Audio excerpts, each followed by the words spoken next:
เก่าๆน้องเจ้าก็เลยบ่สนขี่รถจากหางจะเลยบอกว่าอย่ามา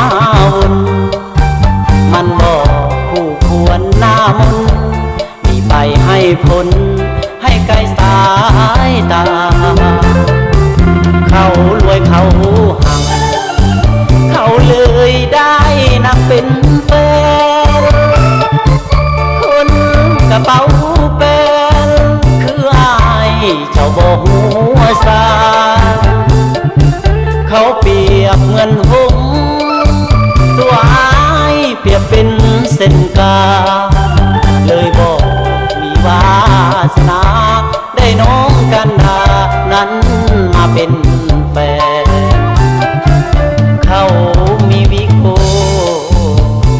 เพิ่นทั้งโตทั้งรู้จนคืออายก็เลยหดหู่อยู่อย่างให้สายแน่ชาตินี้เกิดมาคงบ่มีไผเป็นแฟนเอาอายเป็นผู้ควงแข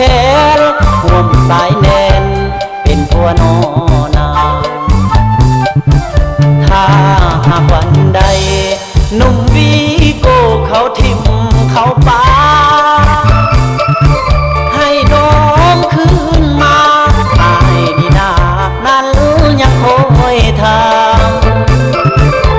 จะขอหาเดลพาเนื้อเย็นขี่รถจากทางขอเพียงได้น้องร่วมทางบ่ได้กระสังดอกโลดมีโก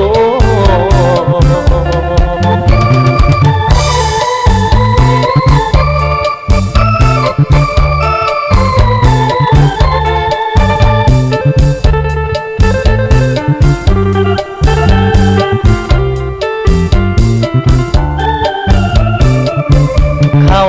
มีวิโกเพิ่นทั้งโกทั้งรู้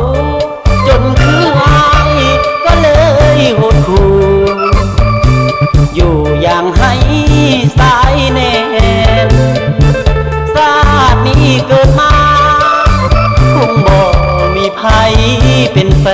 นเอาอายเป็นผู้ควงแขนห่วงสายแน่นเป็นผัวนอนางถ้าหากวันใดหนุ่มวีโก้เขาทิมเขาป่าให้น้องคืนมาอายนี่นานั้นยังคอยทางจะขอหาเดลพาเนื้อเย็นขี่รถจากทางขอเพียงได้น้องร่วมทางบ่ได้กระสังดอกโลดมีโก